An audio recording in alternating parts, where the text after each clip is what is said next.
In January 2026, a fire gutted the Library of Beth Israel in Jackson, Mississippi. For the congregation, the smoke carried a specific history. In 1967, a KKK leader masterminded a bombing at this exact same location.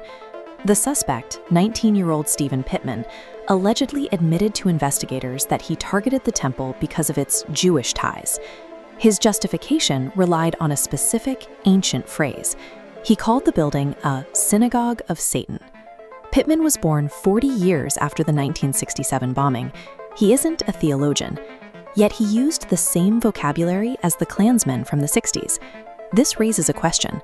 How does a teenager in the digital age adopt this specific rhetoric, and which modern influencers are supplying it?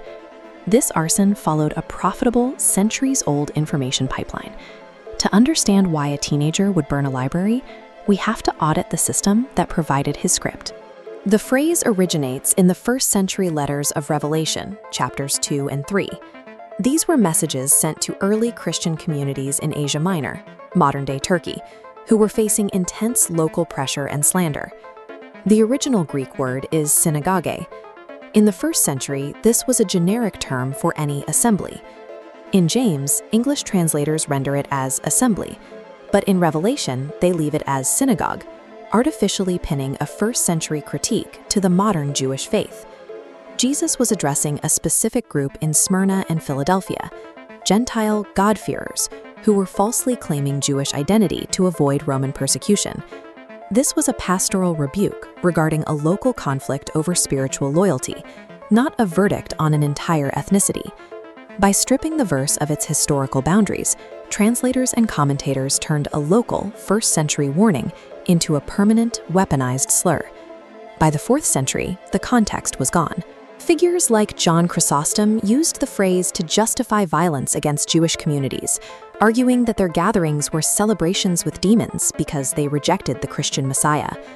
Martin Luther revived this rhetoric in the 1500s. In his tract, On the Jews and Their Lies, he used the children of the devil framing to explicitly call for the burning of synagogues and schools. For centuries, this theological distortion provided a template. If an actor needed a scriptural reason for persecution, they could simply reach for this reading of Revelation to frame their violence as a divine mandate. Today, that same template has been repackaged for the internet. It no longer requires a pulpit. It only needs a high-engagement social media feed. By severing the verse from its history, the grift transformed a specific grievance from 2,000 years ago into a tool that can be used against anyone at any time. A modern sales team now broadcasts this phrase to millions.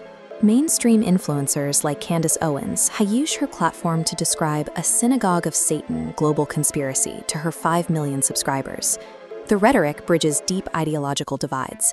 You can hear it from white nationalist streamers like Nick Fuentes and find it used by Nation of Islam leader Louis Farrakhan. They are leveraging the exact same theological slur. This data from Cyberwell explains the incentive.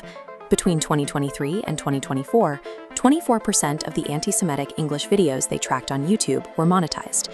Spreading this rhetoric generates direct advertising revenue. Social media algorithms prioritize high engagement. Because outrage is the most effective way to keep users on a platform, pre-packaged biblical slurs become a valuable form of engagement bait for creators. This isn't just a matter of belief, it's a business model. Hate is the product, and Jewish people are the props used to drive the metrics that pay for the influencers' lifestyles. To keep the business running, the sales team needs to explain away the ancestry of the people they are attacking. This led to the revival of a debunked conspiracy theory, the Khazar hypothesis. This map shows the Khazar Khaganate, an 8th century Turkic kingdom.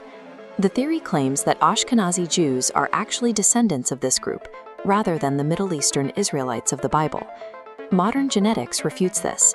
A 2013 genome-wide study found that Ashkenazi DNA cases heavily to the Levant and Europe.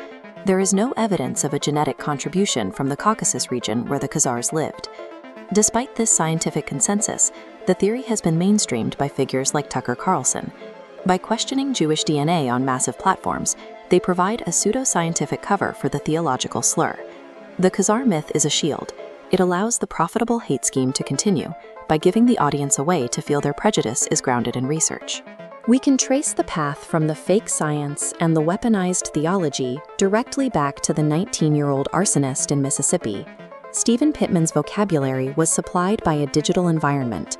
His actions were a predictable consequence of a pipeline designed to convert historical distortion into engagement. As long as the financial and algorithmic incentives for this rhetoric remain, the resulting real-world violence will continue to be a byproduct of the business model. Until the system is dismantled, the pipeline will keep producing the same results.